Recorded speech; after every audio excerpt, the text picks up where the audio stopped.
Hello everyone and welcome back to The Damage Report under lockdown. We'll be joined today, as we always are, on the biggest news days, Wednesdays, with Jayar Jackson. How's it going, Jayar? What's up? It's it had to happen at some point. It did. It had to blow up. This seems like the biggest in a while, just saying. I'm hoping. I'm going to adjust you a little bit here on the video. All of you in the chat are probably thinking, why did the stream start so late? So here's the thing. You need to understand that there are tech problems, but let's dive into tech problems. There are tech problems that are someone's fault.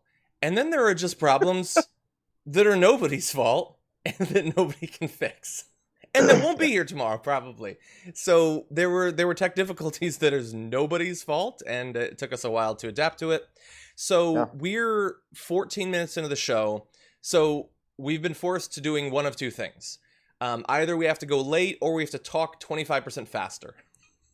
So I'm not on a lot of caffeine, so I think we're going to have to go longer than we normally would. I mean, why not both? Why not both? Classic girl meme. Anyway, everybody who's already here, thank you so much for joining us. We do have a billion stories to get to. Just getting notice that the thing that broke is working again. A couple minutes too late. But anyway, so we'll have that for tomorrow. Thank you to everybody who's already joining us in the chat here on YouTube, because I don't think we're on Twitch right now. But thank you for being here. Please hit the like button, to reward us for professionalism.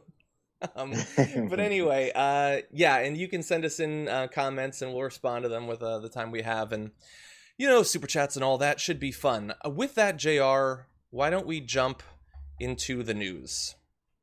Down. Okay. For over a month now, Donald Trump has been alluding, jokingly, to the idea that he thinks that we're testing too much, that testing should be shut down, that the only reason we seem to have so many coronavirus cases is because we're doing so much testing. He called it a trap yesterday in an interview to do testing. But the thing is that the tests are out there. They're being done, and there are multiple organizations collecting all of this information and then disseminating it so that we have as good of an idea as is currently possible of what the state of the pandemic actually is. That was yesterday.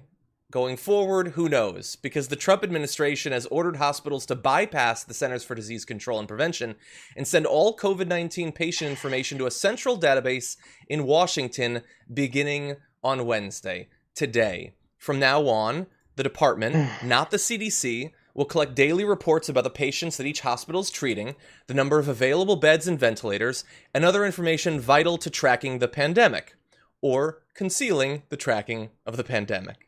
Officials say that this change will streamline data gathering and assist the White House Coronavirus Task Force, which still exists, I guess, in allocating scarce resources like personal protective gear and remdesivir, the first drug shown to be effective against the virus. But the Health and Human Services database that will receive new information is not open to the public, which could affect the work of scores of researchers, modelers, and health officials who rely on CDC data to make projections and crucial decisions. Yeah. And to that I add, adoy. That's the idea. Now, obviously, they have to be, this is the New York Times, so they have to be very New York Times-ish about it. But yes, that's the idea. This checks out with everything and approach that this administration has done on so many other important things. So to take over, basically, administrative purposes of a whole complete department agency within the administration, like the CDC, and then centralize it to some secret database where you control how it works to do things like track, determine the number of deaths and sicknesses, and then allocate funds and control the use of the potential vaccine. So if you do all this, and you've always been against the information about numbers of cases and numbers of deaths. You've been against certain remedies, certain vaccines, because you're pushing other things like hydroxychloroquine because it helps you and your buddies, whoever else is behind it. When you say testing is a problem and we need to suppress testing, everything you've already told us that you look to control now with this, you don't want people to have that information. So it's pretty obvious what you want to do with this information. And again, it's happened before with the Consumer Financial Protection Bureau that Elizabeth Warren started back in the Obama days. And then when they came into power, they put someone in place to stifle it. The environmental, the EPA, they put someone in place to stifle it. Every agency that they put someone in charge of, that Yep. they take over, they're looking to stifle that particular agency's mission. This is just another version of that. Exactly, and potentially a very powerful one. Now that's Jayar's opinion and my opinion. What do we know? We're not doctors, so let's turn to the doctors, like Dr. Nicole Laurie, who served in HHS under President Obama, who says, it appears to cut off the ability of agencies like CDC to do its basic job. Now, I could show you so many instances of doctors and people who formerly served in the CDC and HHS who are saying the same thing. It's all out there. If you want to see it, go see it. But they're all saying the basic thing. There is obviously the potential for information to be concealed through this. And we would have no way of knowing it because it's not open to the public. What benefit is there? I don't know. They're saying it will allow the government to respond to changes in the pandemic. In what possible way is the information going directly to HHS better than it going to CDC, which is literally designed to anticipate and respond to pandemics? I don't know. Maybe there is something. Again, I'm not a doctor, but it's not being articulated. And when you have someone like Donald Trump, who has been complaining about the success of testing so far for months now, why would anyone extend any goodwill towards this administration? We've been given literally no reason to. And bear in mind, explanations aren't given. No, nothing. And this is the most recent thing, but the order that we just talked about, that came just hours after 4 former directors of the CDC wrote in a Washington Post op-ed that, quote, no president ever politicized the CDC science the way Trump has. To that I say, well, be careful what you wish for, because you guys complained when he politicized CDC science. Now he's just cutting the CDC entirely out of it. So there, you can go have your science. But they can't have any science, the CDC. Not from hospitals, anyway. Yeah. Now, it leaves certain questions like, so I and many people follow a Twitter account called COVID Tracking Project. They appear to get their information from individual states. It is possible that some of that might still exist, assuming this order doesn't stop the state health departments from communicating with groups like COVID Tracking Project. But in terms of official government tracking, it will still exist, and it is possible that our fears won't be borne out. But it could be that things turn dark after this in terms of access to information. And if it's the case, we would have no idea. We will just have to accept whatever numbers they put out. We'll have no way to directly question them because they have access to all of the information and we don't. It doesn't sound like much of a free country, or at least free. What did Trump say? He's going to have the most transparent presidency, most transparent administration in history, because now you're ready to close off all information. Let's not forget his favorite governor, or one of his favorite governors, Ron DeSantis down in Florida, did the same thing. He was hiding numbers that were happening at nursing homes. He was hiding the jail numbers in the state overall, as they complained, and then said that numbers that were coming out that were attributed to COVID cases and COVID deaths were being manipulated, changed, blamed. Like people would die of something else, so they would just say it's COVID, and they would start exaggerating and say someone hit their head, and then they said COVID. So this is their approach. They're looking to downplay and suppress all of this. It's not hidden. It's not like we're speculating. They said so. Exactly. Yeah, and now it will be hidden. No, when we said we wanted transparency in government, we weren't just talking about Stephen Miller's skin. We mean in terms of access to information. We want you to be honest and upfront and not corrupt. So if they think that the states or the CDC were classifying some deaths as being coronavirus when they don't think it should be, because, the person had coronavirus and their lungs failed, but they also had diabetes. Yep. Well, the CDC's been counting that as a coronavirus death. Will HHS under Trump? I don't know. I honestly don't. I have no idea. Yeah. And we won't even necessarily know if that's what they're doing or not. Anyway, the entire thing is so frustrating. And again, in terms of when you see a move like this and you have to make the evaluation, should I extend goodwill? Should I wait and see? Remember that in terms of other government efforts right now having to do with the coronavirus, what is the main thing that the White House is doing? It is smearing Anthony Fauci, including with Peter Navarro's op-ed that just came out today, attacking him. That a senior White House official tells reporter Catherine Falders Navarro went rogue and put out his personal opinion without any approvals. That happened. That's what it was. It was just him. Oh, And also Kayleigh McEnany, who's been attacking him, and the multiple people in the White House who leaked that bit of Oppo research against him, and Trump, who's been implying that you can't trust all of these doctors, and all of them rogue. It's a rogues gallery. That's the thing. Somehow Peter Navarro went rogue after, and I know you just listed this, after Trump said Dr. Fauci gets everything wrong, after they leaked the information that everything gets wrong, after Stephen Moore, there's the only one I think that you didn't mention, Stephen Moore, his group, says they're planning to put together an even larger thing to say that everything Dr. Fauci's ever said in his career has been wrong, and we're going to send that to the White House and let them have that for whatever purposes of campaigning or for destroying this guy's a standing in his character that they can, so they can continue to lie to the American people. And now Peter Navarro does the same thing, uses the exact same talking points and wording and phrasing, and that's rogue? First of all, if anybody goes rogue in the White House, we know what they do to them. They fire them, they persecute them, they go to the press and talk about how horrible a person they are, they're a disgruntled employee. So going rogue doesn't look like this. Mm-hmm. Going rogue is when you blow the whistle on some illegal activity, then you become public enemy number one. Going rogue does not look like the same thing the White House officially says. Exactly. And in a White House with a president who values, like if you had a pie chart of what he values, 100% of it would be loyalty. You can't go rogue doing what he wants you to do. That's not how rogue works.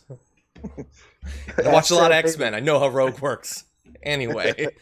Well, also, I'm sorry, last thing on this too, is you think Trump wouldn't have tweeted about how horrible of a person Peter Navarro is for going rogue and behind his back and not going through the normal protocol and processes for sending out an op-ed that's going to destroy someone, or that you're looking to destroy someone? Honestly, that's the last part. It's not even going to work. Yeah. Everyone already knows. We can see obvious truth and honesty versus, manipulation.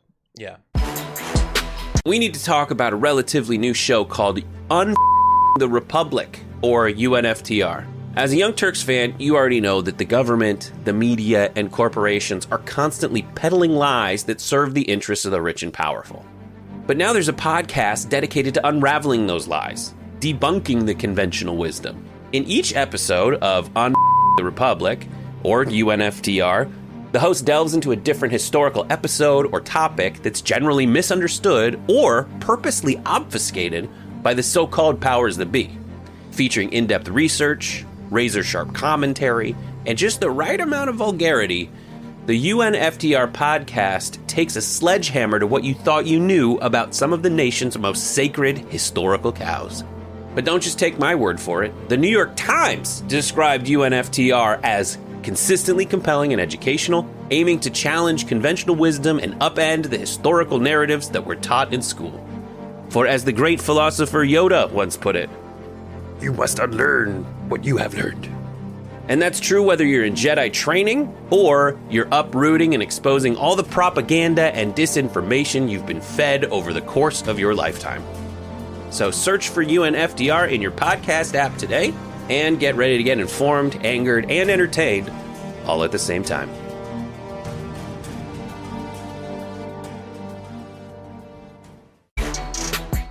Donald Trump was interviewed by CBS News yesterday and touched on many topics, including the pandemic. I understand that if you watch the show a lot, you are not going to be shocked by what's going to appear in this clip, but I keep on holding out hope that in the same way that he finally wore a mask, he will finally start to take literally any part of this pandemic seriously, and this clip implies to me that that day is not today. Let's talk about testing. Back in March, you said every American who wants a test will get a test. But one of the major labs in the U.S. announced today that the average wait time for a result is about 7 days. So is the national testing strategy working? Working. We have 45 million tests as of, I think, today, approximately 45 million tests. No other country tests like us. In fact, I could say it's working too much. It's working too well. We're doing testing, and we're finding thousands and thousands of cases. What can you do to speed up the testing result time? There are different kinds of tests. There are tests that are very good, very strong, where you send it to a laboratory. The best thing we can do, is we're doing more and more of them, is on-site testing. So you can wait a half an hour, you can wait, in some cases, like in Abbott, you could wait 5 minutes for the test Will result. You push for more on-site testing? I like it the best. I mean, I like it the best. It might not be as accurate, by the way, but I like it the best. Probably related to the lack of accuracy. And so there was really two parts of that. So there's the asked about it and immediately just goes into we do the most testing. And then there's stuff about what he's actually going to do. So let's start with the first.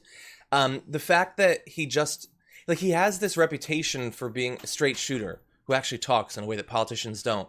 But anytime he's asked about any sort of problem, he just says, we do lots of tests. No, but that's not what I asked you about. Like, if a teacher asked me, why did you fail your last test? And I said, I've taken many tests. That's not, no, I'm asking you about an issue going forward, not about whether they exist. So that's frustrating. Like, there was the rare moments in school, now that you brought up testing, where if you do something like not up to par, but you're normally a good student, teachers do this. And they'll come to you and be like, here, you have a chance to fix this. It's not a test, but it's like maybe homework or something, like, you know better than this. Here, figure out what to do is fix it. And you're giving you a second chance to get it right. This is kind of what that is. They're giving him consistently second chances to finally go, okay, we did that wrong, but this is our approach now. And you can clean up your mistakes. It's an absolute refusal to even accept the gift of being given a chance to clean it up, because you have no interest in cleaning it up. You don't even know.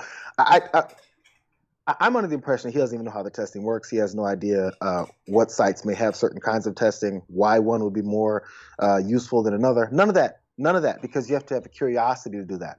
I don't know anything about this, but if I'm in a position where I'm the face of the problem, I'm going to start looking into how things can be better or how things are done, so I can at least be like, can we fix this part? Yeah. Because I'm over here looking like a fool. Exactly. Well, the issue is that you are capable of knowing if you look like a fool, and you wouldn't want that. He probably wouldn't want that, but he can't tell because he's such a fool. Yeah. And so when he's asked a question about the lingering difficulties in getting tests and just says, we've got tests, that is not an answer to the problem, because you can look out there. And I just scrubbed a few headlines from around the country. Long lines, delayed results, and lacking access. Here's the latest on coronavirus testing in Massachusetts. That was from a day or two ago. You have growing concern about access to coronavirus testing in the Mid-South. Bear in mind, the South is the current hardest hit part of the country.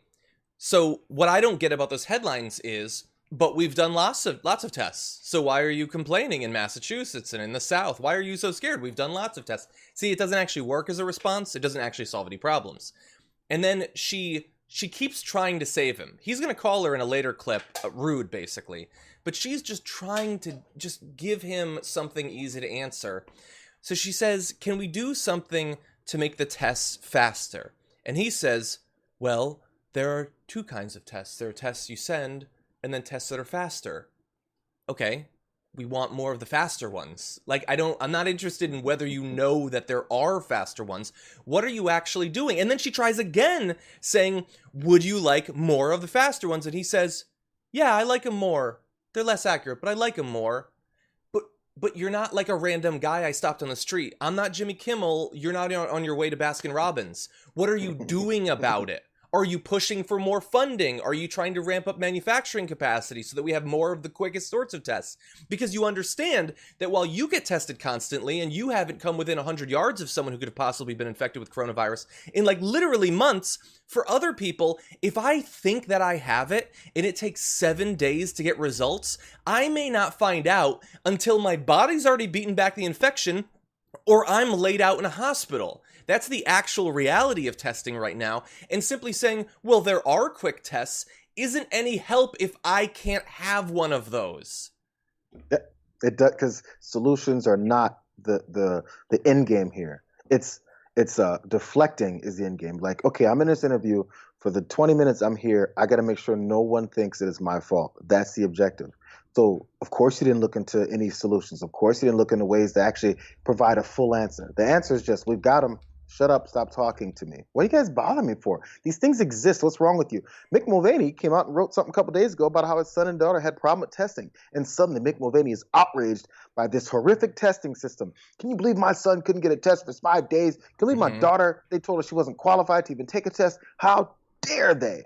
This is how they work. Now, suddenly Mick Mulvaney, who's been put off on some island of ambassadorship because he was too busy trying to be the chief of staff until the president stopped screaming at everyone. I'm not sure if he even said that, but he's been set aside. Now he's upset about testing and bothering his children. Yeah. Your kids aren't the only ones, bro. Yeah, 100%. So look, it's fairly clear at this point, we're not going to get much new just yet from him on coronavirus. Over the past couple of months since George Floyd's death and the civil rights protests that have continued, they're still going on, everyone. So please don't ignore that. Related to both that death and a number of other deaths of a similar sort, he has just completely fumbled it / weaponized it as a campaign strategy. His commentary about it has been absolutely abhorrent. So in yesterday's interview, he was given a chance to possibly come out with a new version of his response to police brutality. Let's talk about George Floyd. You said George Floyd's death was a terrible thing. Terrible. Why are African Americans still dying at the hands of law enforcement in this country? And so are white people. So are white people.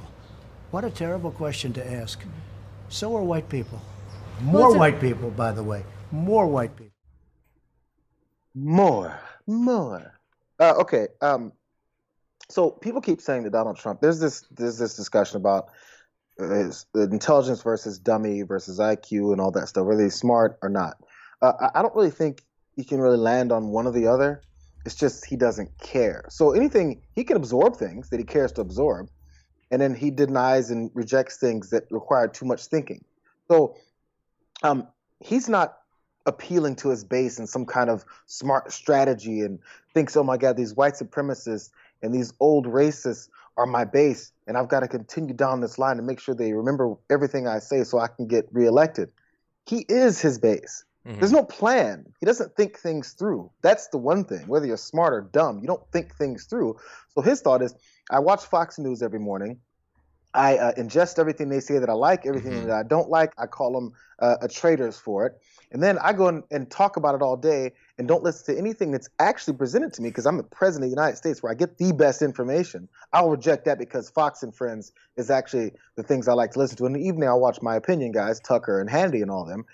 He is his base. Mm-hmm. He acts just like one of his voters. One of his voters would say something like this, not because he said it. He's this new guy who first said it. He listens to other people say it, and he's regurgitating it. He is a 76-year-old guy, racist, who acts like a 76-year-old racist. That's all he is. This isn't a plan. This is him. Yeah, his answer is exactly as stupid and almost identical to any random idiot conspiracy theorist racist response to a tweet. That's all it is. And he gets his information from the exact same place. So he retweets QAnon. He retweets people, like radical people with the old guy in Florida who threw out their white power. That's what his base does. They see the beginning of a video, retweet it out, except they don't have to then later go, oh, I didn't see that part. That's the only difference. He has to do that once people get upset. Yeah. He just acts just like they do. Is there anything more Trump and more MAGA than the president of the United States just saying, more white people, more white people, more white people, more white people? That's what he's been pushing for, honestly. And so he's just driving it home there. And by the way, I understand that obviously on its face, the All Lives Matter movement was not really trying to just be fair and equal. But if you're going to try to sell yourself as actually caring about all lives, first of all, wear a mask. Second of all, you can't just say, no, don't talk about these deaths. Talk about only these deaths instead. He didn't say also white people. Like, it's a severe problem that so many black individuals are being killed by cops. But let's also make sure that we acknowledge that other sorts of people die. He said more white people, more white people, more white people. And of course, also, he's just wrong about the severity of the problem. One study published in 2018 found that black men are roughly 3.5 times more likely to be killed by law enforcement than white men. Another study released in 2019 found that 1 in 1,000 black men in the U.S. can expect to die at the hands of police over the course of their lifetime. A study by Harvard researchers published in late June showed that black people were 3 times more likely to be killed by law enforcement officers than white Americans. So, are more white people killed by cops? Yes. Partially because there's way, way, way, way more white people. But in terms of your odds, the chance that any individual will be killed, it is a far, far, far worse problem for black Americans than white Americans. That is, if you got a problem with it, take it up with the numbers. And preferably take it up with the cops since they're the ones doing the killing. Yeah, again, this is an example of one of those things where you have to think about it for further than one step, which I think he is capable of doing. But doing so is not in his interest, so he just turns it off. Once you start hearing someone give you the argument of reality, as soon as you hear it not matching up with your agenda, brain shuts down. Put up the wall like you never heard it. Because this isn't new. Like, as soon as you hear someone say, but more white people get killed, the automatic thing that I think is, well, obviously there's more white people. We're talking about how often this minority of people get detained, pulled over, and murdered. Straight up. So that you can't figure out, you don't know what that means, that the ratio of people or that the percentage of people in this smaller group are in this murderous position more than you are. You get that. That's not a complicated scenario to figure out. Yeah. And by the way, I think it was Stephen Colbert last night that pointed out it's a weird thing that there's nationwide protests going on where Black Americans are saying the cops are killing too many of us. And your response is, come on, no, cops kill everyone. They kill more of us. Well, but then shouldn't you have a problem with that? Like, let's say they are killing way more white people. Should we maybe talk about that a little bit? Maybe the cops should be doing less killing. But let's flip that stupid argument on its head where they keep going every time they bring up Chicago, because Chicago is the go-to. If you care so much about black people dying, how about you go check out Chicago where black on black crime is happening? Okay, so you're concerned about police killing white people. You got very animated about it. What are you doing about all these murderous cops killing white people? Because white people are being murdered at a very high level in this country by police officers. Why do you support these murderous cops from your precious white people, President? No, we're not worried about that because it's a disingenuous argument, just like the Chicago killing black on black crime argument is. Because if you cared about that, you know what the next question should be? If you care about black on black crime in urban areas, find out, ask them, so why is this happening? Mm-hmm. Why are black folks killing each other? Why was this last weekend, whenever weekend they want to cite, highest in Chicago history?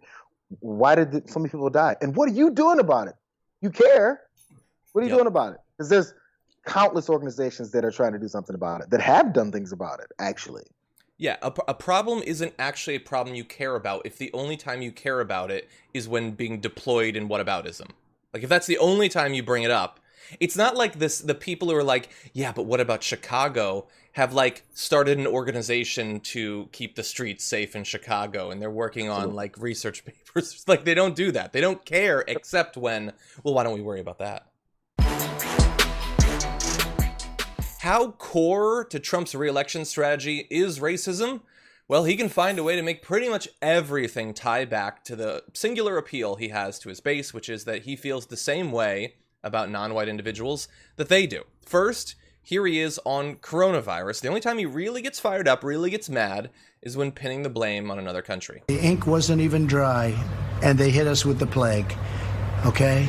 So right now, I'm not interested in talking to China about another deal. I'm interested in doing other things with China. And how will you hold the Chinese government accountable for COVID-19? You'll see. You'll see. It's not for you. It's for me. But you will hold them accountable. You'll see.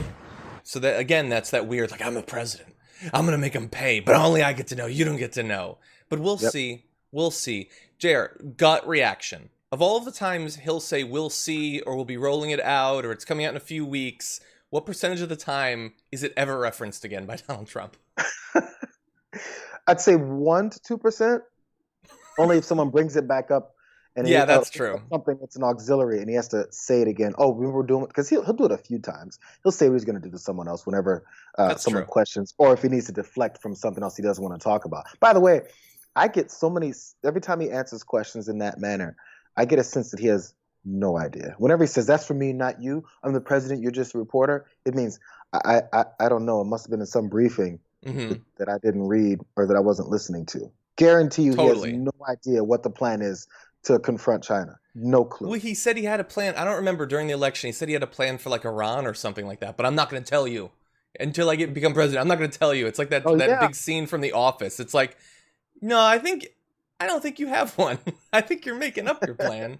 And by the way, to go to that point, his talk about China, about him not actually knowing what he's talking about, at his press conference yesterday, he answered like 2 questions after ranting about Biden.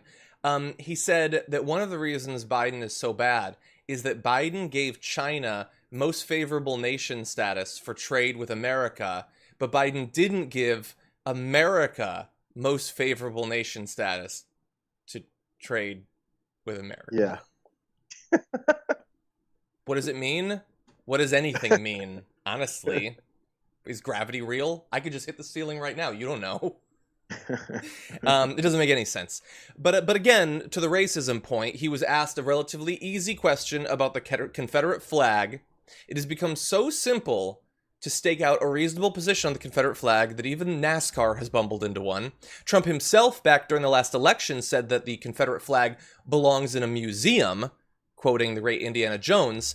But here, he's going to backtrack on that because, again, we're in a general election and racism is all he's got. President Trump, back in 2015, you said the Confederate battle flag belongs in a museum. Do you still believe that? All I say is freedom of speech. It's very simple. My attitude is freedom of speech.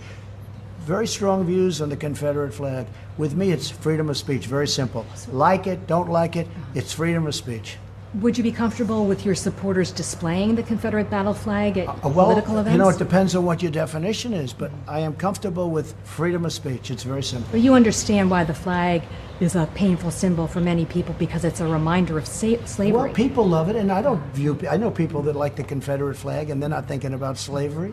I look at NASCAR. You go to NASCAR, you had those flags all over the place. They stopped it. I just think it's freedom of speech, whether it's Confederate flags or Black Lives Matter or anything else you want to talk about. It's freedom of speech. Yeah, and so again, I mentioned earlier that I don't understand how Trump is considered this guy who gives it to you direct, or that he's like alpha and strong. He's saying, like, this happened with the Chuck Woolery stuff, which we're not showing, but he referenced the fact that he retweeted Chuck Woolery. I'm just putting it out there. People believe. So, no. What do you believe? Why don't you actually tell me your opinion on this thing that you clearly don't want to be direct on because you're terrified of the response? You keep saying, no, people say this. They think this about the Confederate. You're the president. What do you think? Because you told us back in 2015 that it should be in a museum, presumably, not on trucks or hanging from, people's houses or at NASCAR, stuff like that. Something has changed. What is it? Why won't you tell us? But he won't. It's all freedom of speech. Well, what about a swastika? It's freedom of speech, right? Freedom of speech. I don't have to have an opinion. It's just freedom of speech. Everybody, I don't have to say anything. I don't have to have an opinion. Freedom of speech. Everybody, just have anything you want. Just have anything you want. Yeah, that's maybe presumably what he believes. Yeah, maybe the person is a Hitler buff and they're history buff and they want to learn about what happened. And they just like, oh, you know what? This whole flag is fascinating to me. Let me start carrying it around because I'm learning about it. It's freedom of speech. By the way, his whole freedom of speech line, he pushed Black Lives Matter, and then the Confederate flag is equating the two to being people like it because it's freedom of speech. Was it freedom of speech when you walked down in D.C. and assaulted protesters, Black Lives Matter protesters, because of their freedom of speech? Nah, not sure if freedom of speech stood up for you there on that particular moment. But if there was a bunch of people crowding the streets with Confederate flags, I guarantee you wouldn't go through there with National Guard or military or whoever else you put in front of you, cowardly self, to walk down the middle of the street and assault them. There's a difference. Your freedom of speech is based off of the racists that you'd like to continue to promote. Yeah. So, he also didn't answer that question. He said, would you want these flags at your rallies? I'm just saying freedom of speech. Should ask him again. That's not my question. Would you want these at your rallies, bro? Yeah, and it's someone in the comments said, answer a direct question once. Alpha, come on, alpha man. Big alpha guy. Answer one actual question. Say one thing about what you really believe, but he won't. Someone in the comments said, it's such an easy bar to clear, too. Everybody knows what the Confederate flag is. And it's such a pointless one, too. The clinging to the Confederate flag, because of all that it says about white superiority and slavery and all that stuff, that they love it so much. Do they not know how easy it is to be racist in America while flying the American flag? You don't need the Confederate flag. There's racists all over with American flag shorts. You can do that. It'll be a little bit more hidden. Just a little bit more. With Joe Biden as the nominee, people to the left of Biden, i.e.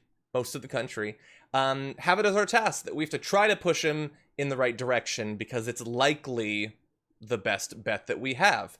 And so one of the areas where it's most important that we do that, but that also hypothetically there might be the most chance that it could happen, is with climate change. Now, he has released new details on his climate plan.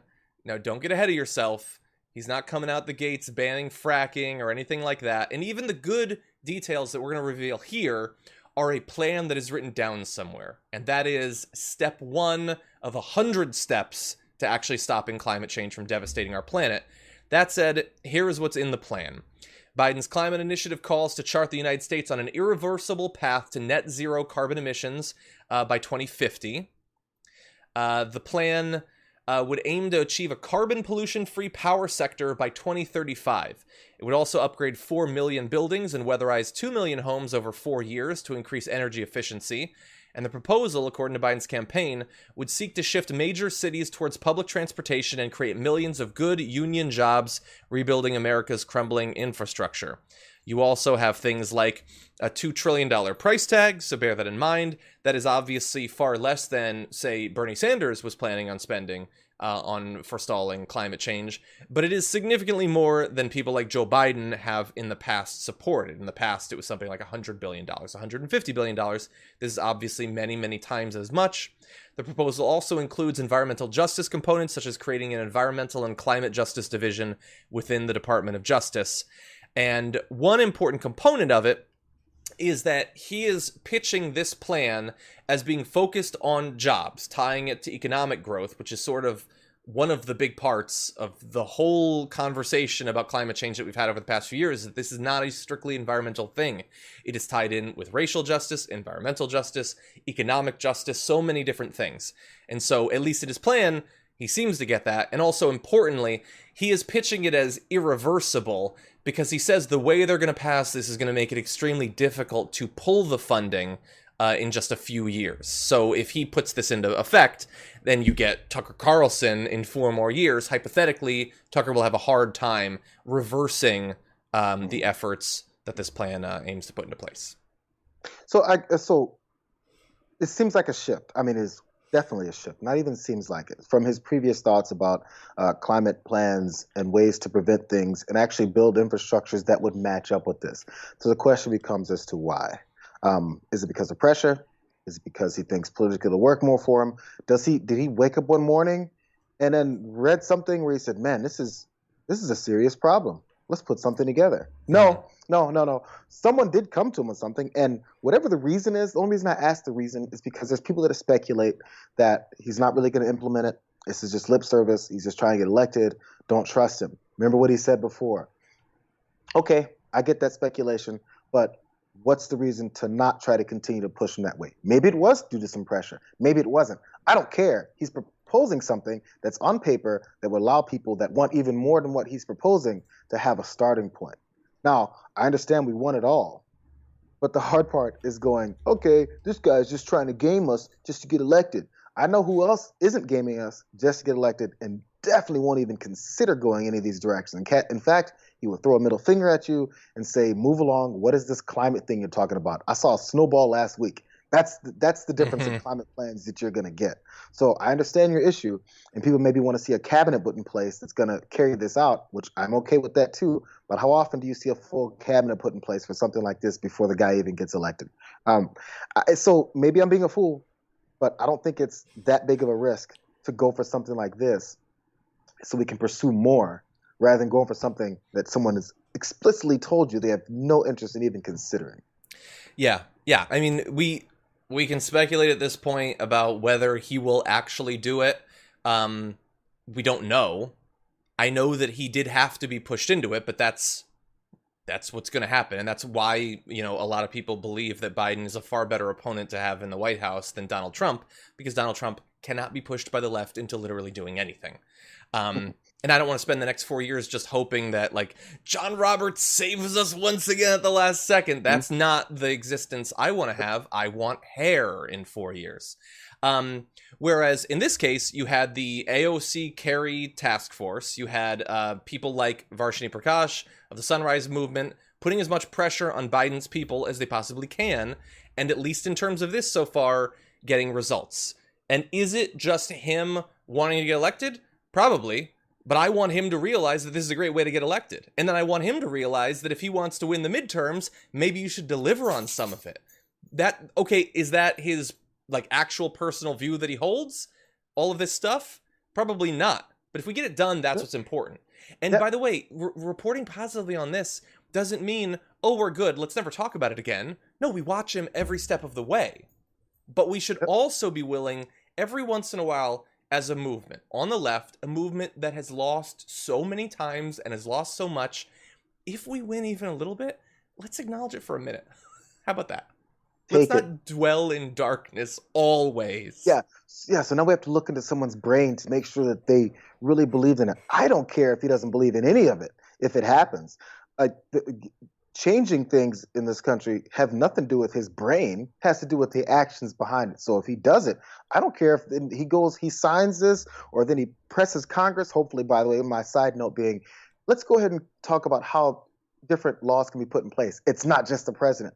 So you can be mad about Biden potentially trying to pull your leg just to do this, but you're going to not vote for folks, maybe progressives, to put them in office because we do need them in the Senate. We do need more in the House.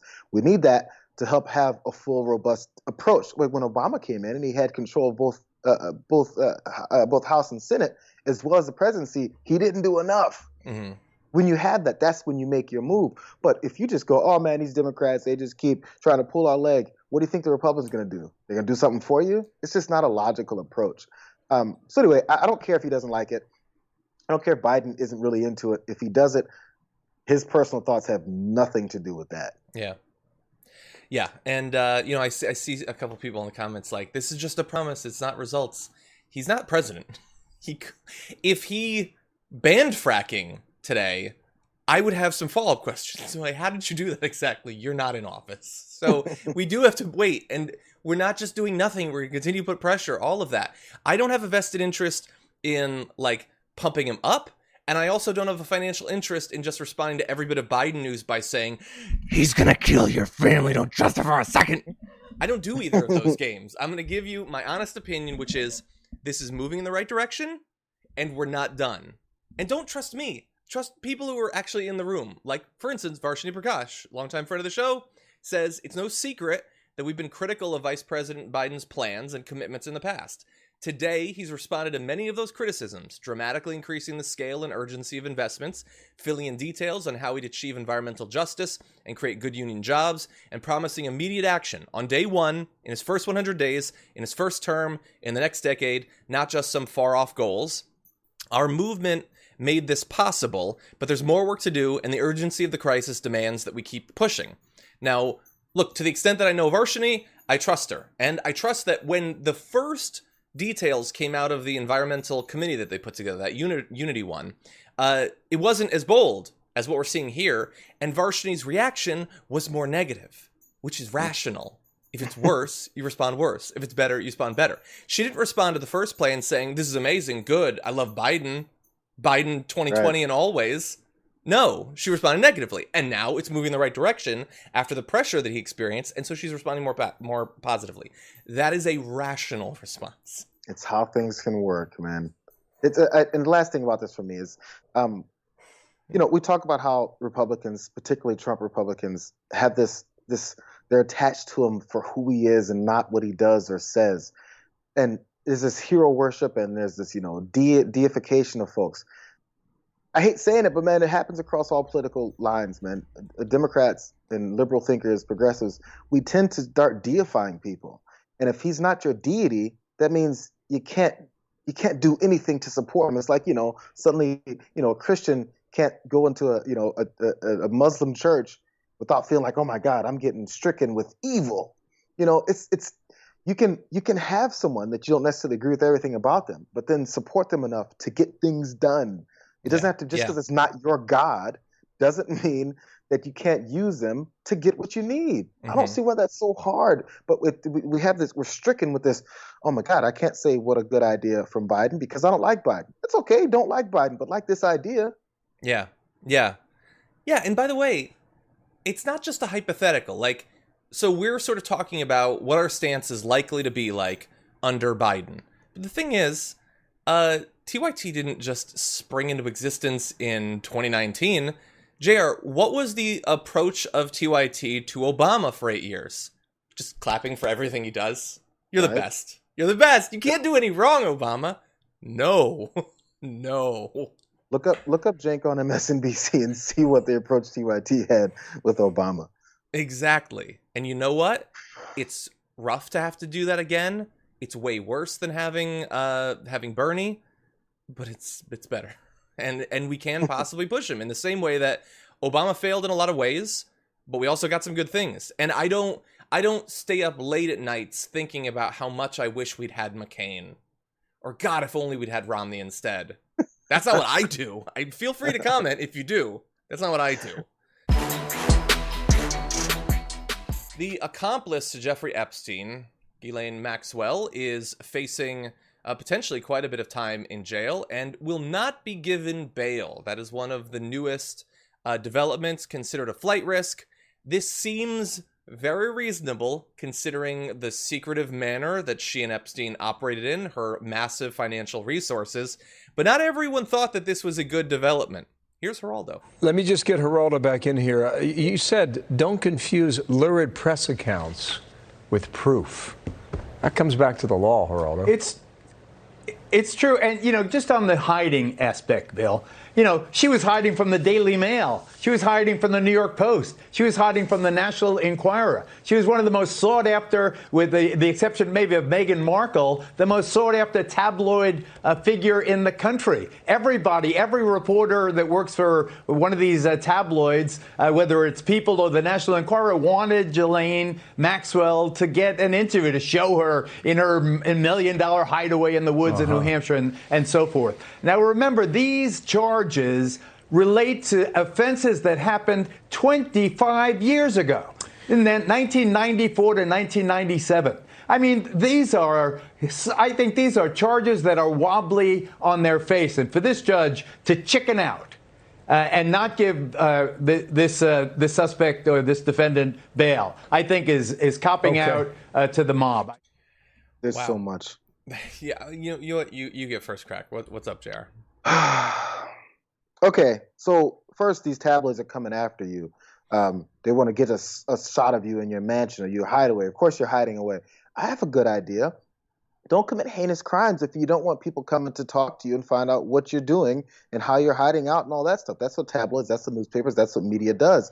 If there's, when a celebrity shows up to trial, they got cameras everywhere. When someone gets arrested, they got cameras everywhere. They're getting the story. So if you don't want to be part of the story, don't do things that'll get you in that situation. Number one, what happened is personal responsibility. And it happened 24 years ago. Really? So what, is it over?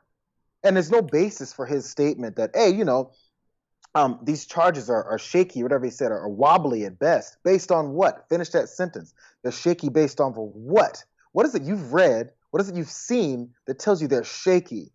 What part of that tells you that it's shaky? And 25 years ago, what does that mean? It's over? So if a girl is 14 years old, gets raped and trapped in this guy's villa, or whatever he called it, his island, then 25 years later, suddenly they have no recourse. Their life hasn't been changed. Many of them in their lives. Many of them, their lives are destroyed. Many of them can't have a healthy relationship because of what you did to them as a child. So does that change everything? At what point? Is it at the 7-year mark? Is it the statute of limitations that a raped child suddenly has no more problems anymore? Or that their brain hasn't been completely screwed up from what you did systematically and passed them around?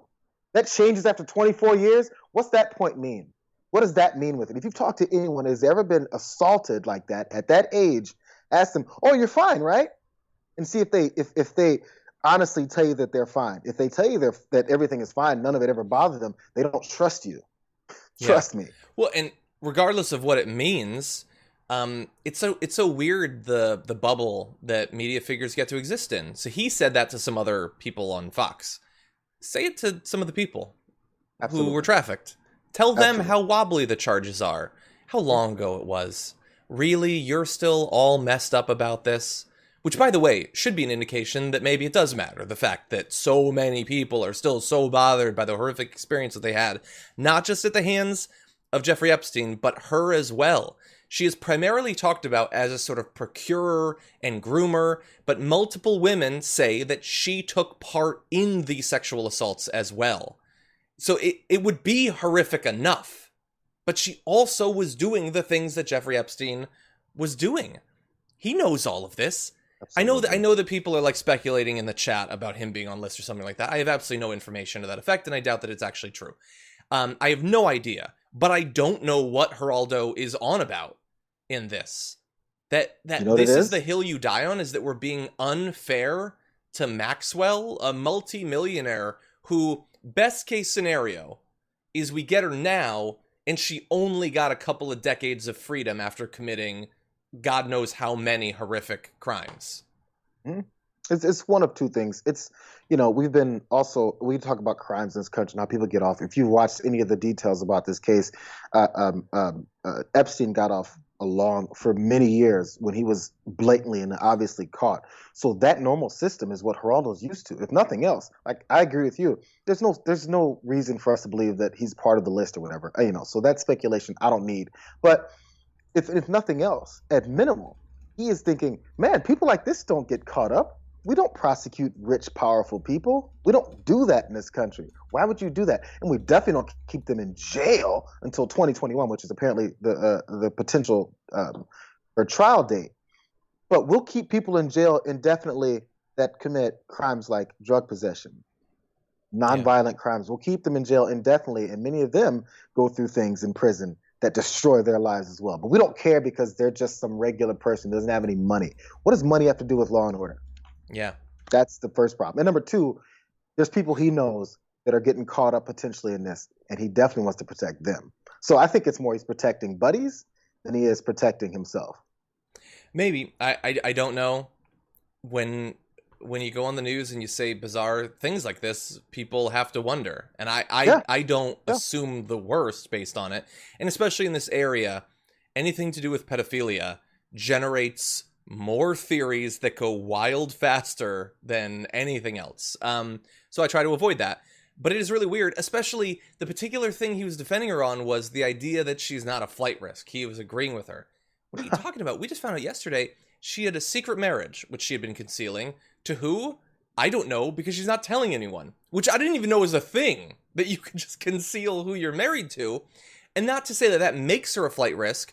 I would say that her countless millions of untraceable dollars makes her a flight risk. The fact that she apparently was like hiding her phone in tinfoil to evade detection, and she attempted to flee when they went to arrest her. The fact that she tried to fly away is a risk in terms of her flying away, I would say. Well, she probably can't afford a plane ticket, John. She probably doesn't have enough money to get a flight out of the country. Yeah. Nothing at all. He also went on to say, they are punishing her before conviction. She has never been held liable in a civil suit, never been convicted of a crime. She is not Jeffrey Epstein. Like, Geraldo occasionally seems more reasonable. He'll be on the 5 and he'll be the one saying something reasonable, or whatever, and he'll get attacked. Right. But you can't listen to all of these women, so many women talking about what Maxwell did to them, to say, come on, she's never been held liable. Like, come on, you don't have to listen to any of that. No, this is Cosby territory.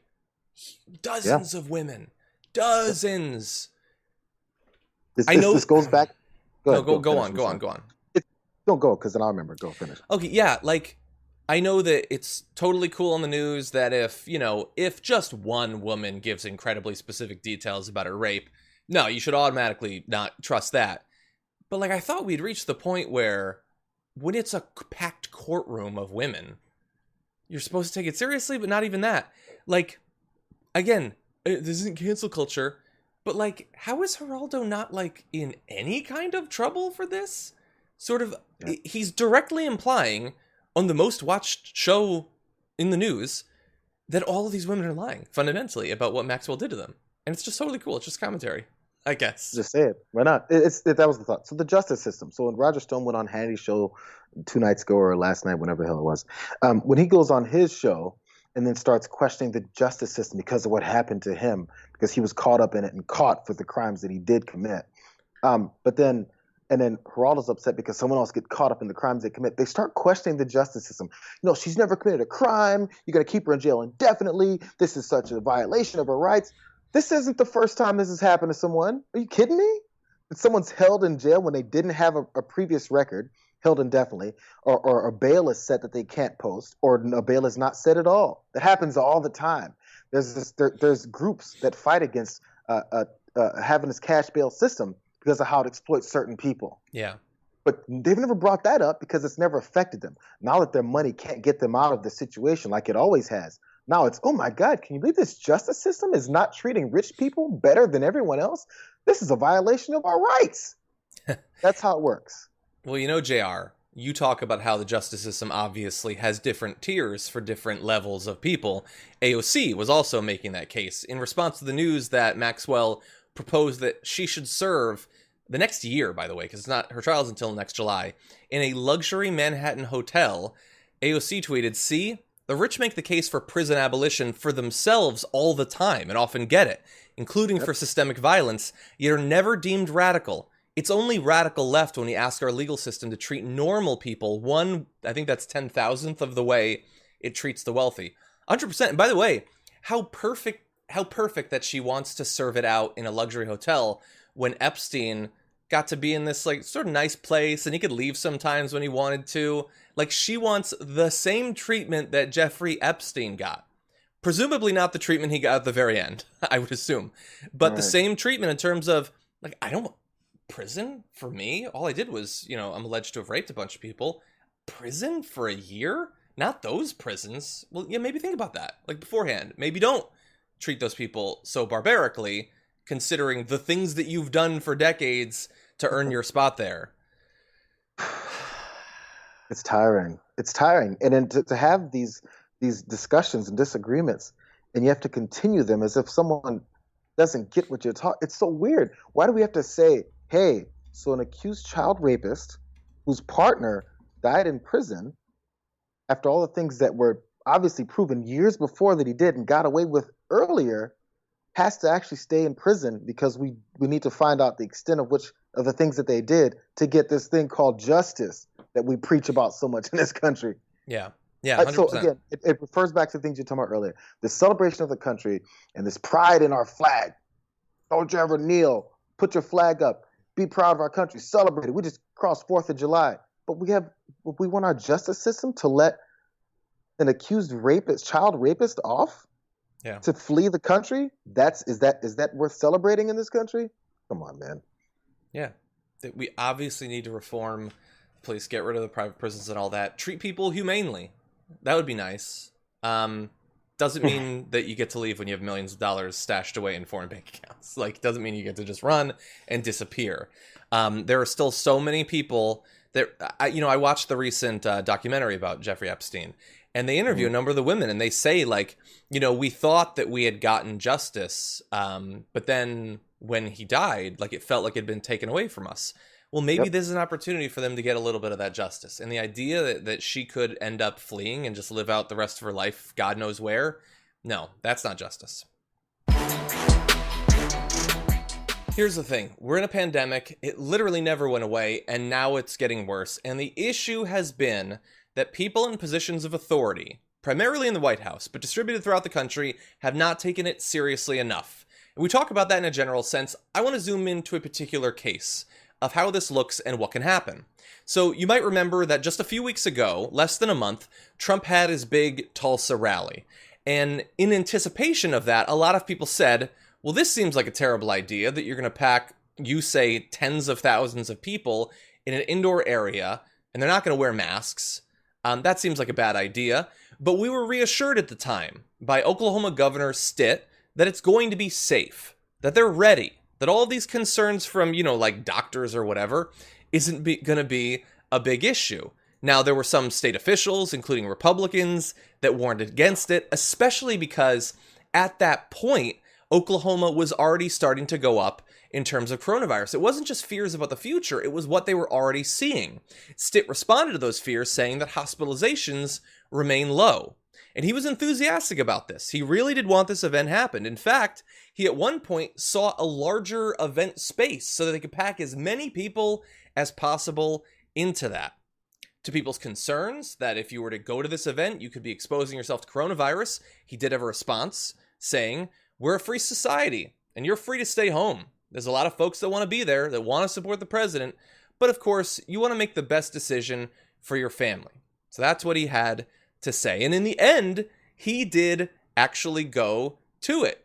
In fact, you can see a photo here attached to this article. That is Stitt at the Tulsa rally. You notice not only Stitt, but also that his entire face is visible, as well as the faces of all of the people around him. Because Stitt didn't just go to the rally. He didn't listen to any of the advice. He didn't wear a mask. And it looks like almost no one else did. Put his money where his mouth is. If Exactly. he's going to talk all that mess, he's going to back it up by doing it. Exactly. Rather than putting a mask where his mouth is, he put money there.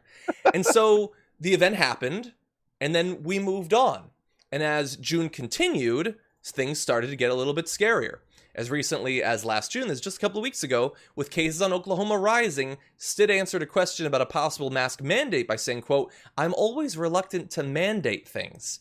And just less than 2 weeks ago, he told Oklahomians that they would have to just learn to live with the deadly coronavirus. Now, a lot of people would react to that in shock. What do you mean we just have to live with it? How can you say that to us? But to be fair, like Jayar said, he has apparently put his money where his mouth is, because this morning he was pretty shocked to be the first governor to test positive for COVID-19. So after weeks and weeks of saying it's going to be fine, you just got to live with it, you know what the risk is, we don't need masks and all of that, he now has coronavirus. Did he get it at the event? I have no idea. It seems like it might have been a little bit too long from then for that, and I can only say that I hope that he does well. I hope that his family doesn't get it. He said, today, I feel fine. I felt a little bit achy yesterday. I hope that no one else gets it. But you don't get to be shocked. Yeah. This is what happens when you do what you did. To say, how does this happen? These type of situations always present us with the question of, so did they always know before? And then they were just buying their BS, or they were trying to push it so hard to society that, you know, they kind of got caught up in their own lie. The same thing happened with the governor in Georgia when he finally admitted, he goes, man, you know, what we didn't know was this gets passed from human to human. This is crazy. That was like in April or May, he said that. Yeah. It's like, you mean the fact that we've been saying that didn't give you enough of a clue then, as if he had never heard it, because again, that steel trap of allowing knowledge into your head gets locked down, and anything that makes any sense has to go back out. So when you finally hear it, you go, hey, this is crazy. You can catch coronavirus from human to human contact. Isn't that crazy? Did you know that? So this seems like one of those situations where he goes through the whole thing, promotes the stupidity, carries out the stupidity, and then goes, I have no idea how this happened. This is crazy. Yeah. Come on. Again, hope he and his family are great. I hope that the family doesn't get it, and I hope that he recovers quickly. I have a family member in hospital right now for coronavirus, so forgive me if I take it very seriously. Primarily, I hope he's learned his lesson and will start telling other people, hey, learn from me, don't be like me. I get that hope. Has he? Well, let's talk about a little bit more from the article, with him being shocked that he was diagnosed. He resisted calls to roll back Oklahoma's current reopening plans, which are being tested by the resurgence that he himself is now a part of, saying, quote, going back and bunkering in place doesn't remove the virus. It's way, way premature to think of slowing down or backing up the reopening. Because after all, he only felt a little bit achy. So how seriously is he going to take it?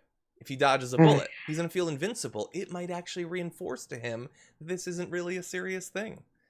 But a lot of people are dying. A lot of people in Oklahoma are catching it. People are dying.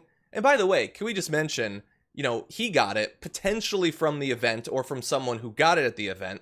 Herman Cain also tested positive less than 2 weeks after the event. And he got it bad too. His symptoms were apparently so severe that he was hospitalized. As of today, apparently, he is still fighting the disease. And so many of these people just went to the event. Screw your doctor's advice. I'm not just going, which I feel like is my right, but I'm going to go and not socially distance and not wear a mask.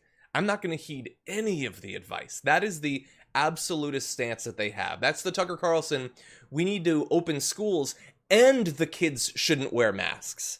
It's not just we want things to go back. We don't want any reminder whatsoever of the pandemic that we're in. We don't want any acknowledgement. We don't want any safeguards. Yeah, it's sad that literally the political stance of a major party in our country is basically telling people to play Russian roulette. It's straight up. It's like, hey, you could or you couldn't get it. They haven't straight up said, hey, if you go to these things, you're 100% not going to get it. They've acknowledged that you can get it. You can consider they start doing the hand sanitizers and then the waivers and the disclaimers and the releases, all those things saying, hey, if you get it and die, it's not our fault. That's acknowledging that it exists and that you can potentially get it. So if someone walks up to you and says, hey, so there's one bullet in this gun, let me slap one in and spin this around and snap it in, and you shoot yourself in the face just for fun or because you're an American, whatever the reasons are that they're given, I'm an American, I have the freedom to shoot myself in the face and maybe it happens, maybe it doesn't happen. That's the stance of a major party that has influenced enough people to take that approach in this situation. Because if you say, you know what, I have an idea, friend, put that revolver down, let's go and do something else that's fun. Yeah. They go, how dare you? That's really the opposite argument is, how about we don't do that? How about we be safe about this? Yeah. Oh, you snowflake. I just want people to be able to learn from the experience. I don't know. I mentioned this once before. I don't know if you were on the show for it, but so I follow that COVID tracking project, and every day, in the early afternoon, they aggregate all the state data about coronavirus, and they've been putting it out. They've been doing this for literally months, and so there was a period where the cases started to go up again over the past couple of weeks, and I would go on the thread, and they'd be like, "Here's the rise in cases and the rise in hospitalizations and all that," and there was always a reply from this guy that said, we're on day 8 where they say that the deaths should be rising. Well, the cases went up. Where are the deaths? And I would look the next day, day 9, eventually like day 18.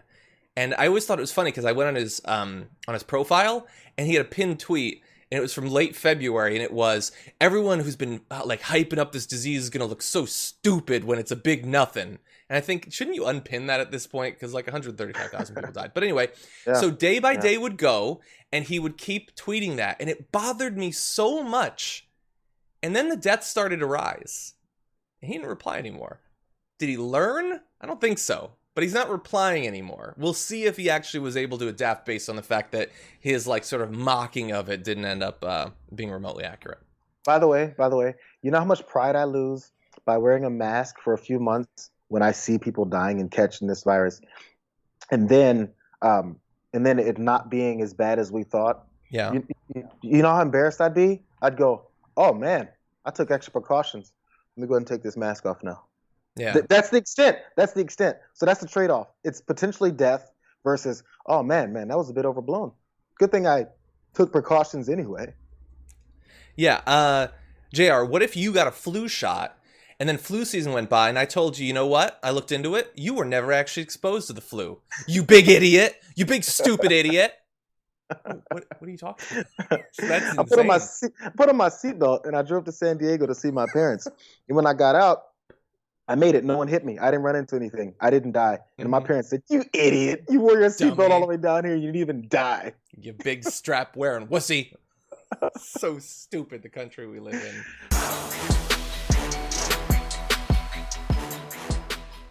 Thanks for listening to the full episode of The Damage Report. Support our work, listen ad-free, access members-only bonus content, and more by subscribing to Apple Podcasts at apple.co/TYT. I'm your host, John Adarola. I'll see you soon.